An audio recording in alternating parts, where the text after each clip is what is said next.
All right, Shalom.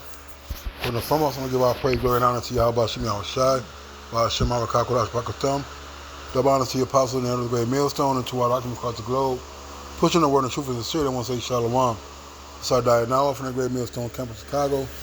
This is another lesson inspired by 50 Cent's son, who was talking about $6,000 or $6,200 a month is not sufficient for somebody to live on for child support, which is totally egregious, statement that he made. All right, but to be honest, he just being a disrespectful, entitled, spoiled nigga. All right, who's under the vibration of his mother.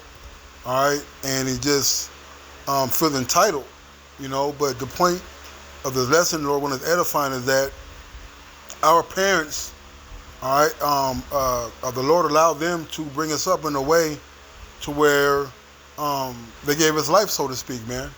We weren't aborted. All right, we weren't put in the foster care. All right, we wasn't given up on, so to speak. Now we've had parents who had probably not made the best decisions in their life, to where we may have came up in rough ways and projects amongst the roaches and rats, but at the same time, for those of us who are in the truth, those things had to happen for us to be where we are today. All right, and even now that we're men of the Lord willing, we're those men. All right, and some of us may still live with our parents. Some of us may still have parents that are living and that we deal with from time to time, and they can make us upset. They can make us angry. They can speak things that are not biblical, although they've gone to church for 30, 40 years. But we still are given a commandment to honor and to obey our parents in righteousness. Now, if your parents tell you to, eat the shrimp they made or, any other things that are against the scriptures, no, you don't have to do those things, respectively,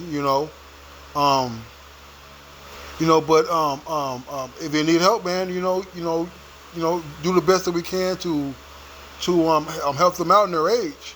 All right, we're not to be cursing our parents, not to be putting our hands on our parents, we're not to be talking bad about them. All right.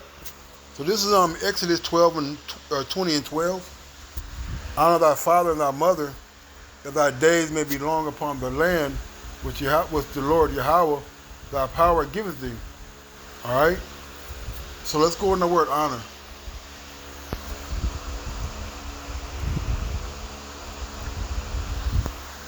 It says, to be heavy, be weighty, be grievous, be hard, be rich, be honorable, be glorious, be honored, to be honored, to be made honorable,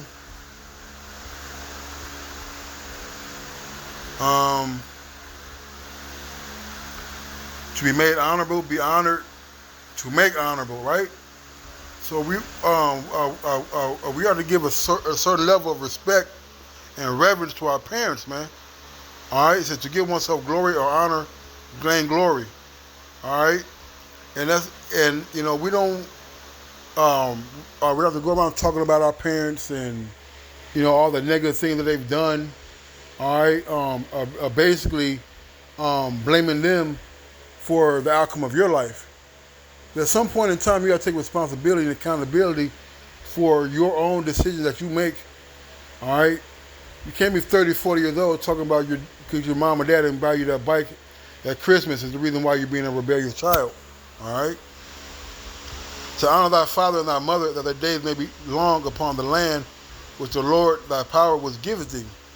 All right? And all of these kids who are dying in the streets, who are turned out on drugs, who are locked up behind bars or having frequent encounters with police. All right, the most likelihood of that is that they're rebellious children, man. All right, they don't want to come in when they're supposed to. They don't want to adhere to the rules of the household.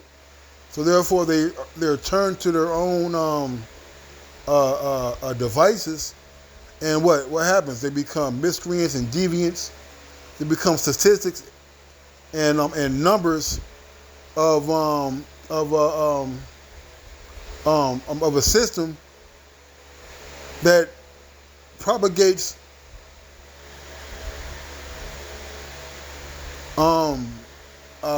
evil, so to speak. Because when they are in these systems and they're in and out of jail, they're just adding to the stereotype of being fatherless or being motherless. You see, when a lot of times all that needs to be done is that you listen to your mother and your father, take the garbage out, you go to school, do what's asked of you to do, and your life may not be as hard as you make it to be. All right.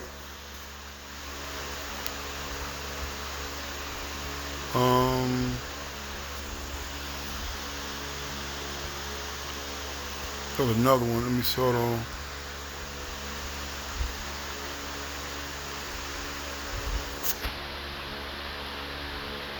It says Exodus 21 and 15, and he that smiteth his father or his mother shall be surely put to death. See, a lot of parents are afraid of their child. Well, one partly is because there's no man in the home, and second, you don't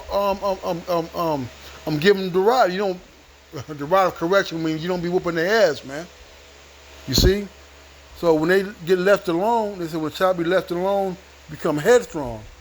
All right, 'cause I remember as a child when I was getting older and, hitting the weights a little bit and, being an athlete and getting into fights, I felt like I could come against my father, man. All right, but, those couple times he surely put me in my place, man. All right. My mother nor my father was ever showed any type of fear against me, man. You see? And we have these kids who are 6'4", 250 pounds, and they're in these gangs and they're toting guns, and you're afraid to put your hands on them, man. You're afraid to tell them what to do for fear of retaliation. All right? But some of these kids shall surely just be put to death. Matter of fact, that's in the law. It says either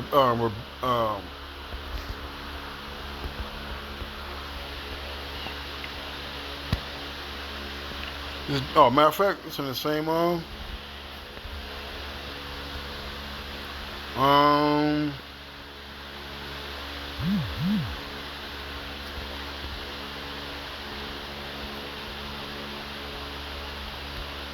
let's see. Right, 21:20. That's Exodus, Slack. Hold on. All right, Deuteronomy 21 and 20. Start at 18. It says, if a man have a stubborn and rebellious son, which will not obey the voice of his father or the voice of his mother, and that when they have chastened them, will not hearken unto them. Right, man. So the scripture's going to tell you how to deal with sons who don't who don't want to obey. Let's highlight this. Oh, schlucky.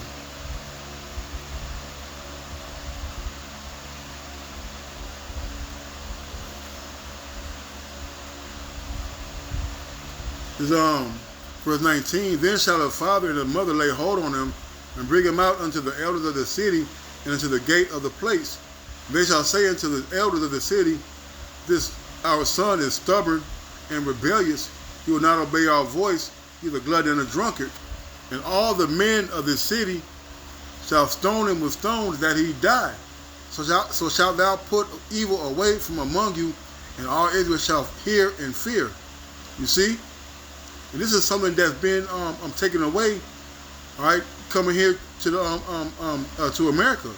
This is a law and a custom of ours. When your children are being rebellious, they're being stubborn, all right, they want to be hard-headed, all right, your ass gets stoned to death, man. Why? So the other kids who are around won't be going home to talking back to their parents thinking they get away with it, man. You see? And this is something that that would help greatly in the Israelite community, all right? Because once people knew that there were repercussions for their actions, once they knew that their life would be in jeopardy and in danger for not obeying, then they'll get right, man. Okay? All right? I'm gonna get this. And I'm wow. Get SWAT 3.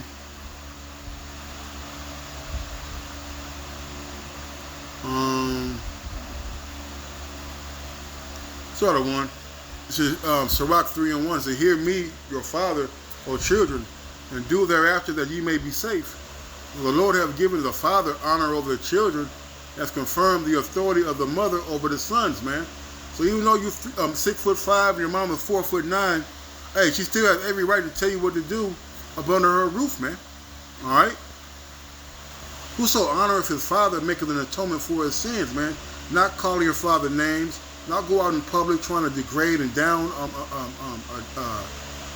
talk your parents, man. All right. It said that he that honoreth his mother is as one that layeth up treasure. Whoso honoreth his father shall have joy of his own children, and when he maketh his prayer, he shall be heard. Right, man. You want your children to honor you. All right, so try to start honoring your mother and your father, man.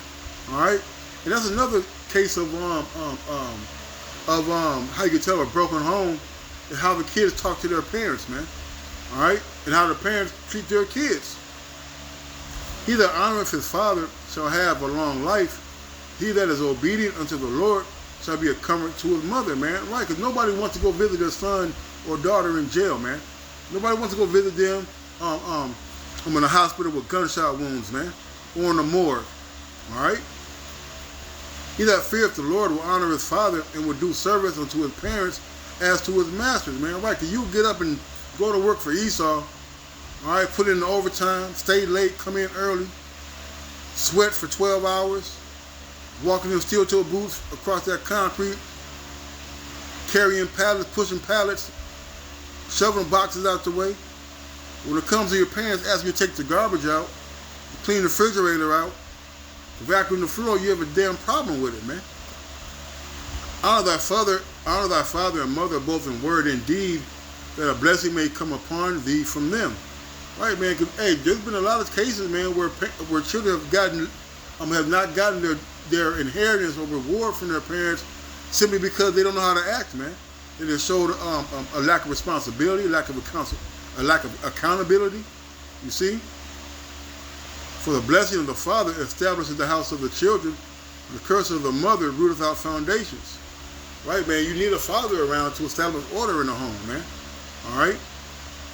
So glory not in the dishonor of thy father, for thy father's dishonor is no glory unto thee. Because you got a lot of people out here who are bragging and boasting about how many people their dad shot, how many years of jail their dad did, how many crimes he committed, how much money he got for selling drugs. You see? There's no honor in that, man. For the glory of a man is from the honor of his father and mother, and dishonor is reproach to the children. My son, help thy father in his age, and grieve him not as long as he liveth. Right, man. There's a lot of children who forget the fact that your parents that took care of you when you were sick. We had diarrhea, chicken pox, and had to take these doctor trips to the hospital and things like that. But when it comes time when your father or your mother, have dementia or may not get around so well, you want to stuff them in a nursing home, man. You see, allow strangers to neglect and beat on them, man. In many cases, all right. But our job is to take care of our parents, and if his understanding fail, have patience with him, and despise him not when thou art in thy full strength, man. Right, man. You got a lot of parents. You got a lot of fathers and mothers who, as they get older, all right, old age creeps in, all right, dementia and Alzheimer's and things like that. All right, but here we are. You're making all this money. You're boasting about how much money you got and what you can do and all this, but yet your mother or father sitting over there, living in filth with bed sores, man. You see, where's the honor in that? For the relieving of thy father shall not be forgotten, and instead of sins it shall be added to build thee up. All right, So are you doing a service to your parents in their old age? All right, is a treasure, man. All right. In the day of thine affliction, it shall be remembered. Thy sins also shall melt away as the ice in the fair warm weather. He that forsaketh the father is as a blasphemer, and he that curses his mother is cursed of the Most High, man. All right. But let's just be mindful, man, that our parents are here. All right. Our parents are here to for us to look after them, man, and for us to reverence them. All right. You know, they've done the best thing they can with us in raising us the best way they knew how. All right, without the law, statutes, commandments, and an understanding of these scriptures, man. All right, so how much more we understand these scriptures that we are able to take care of them, man. You see? So with that, I want to say, Kah Halal, Yahweh Shai. Double honor to the apostles and elders of the great millstone. Till next time, Shalom and a Baba Ball.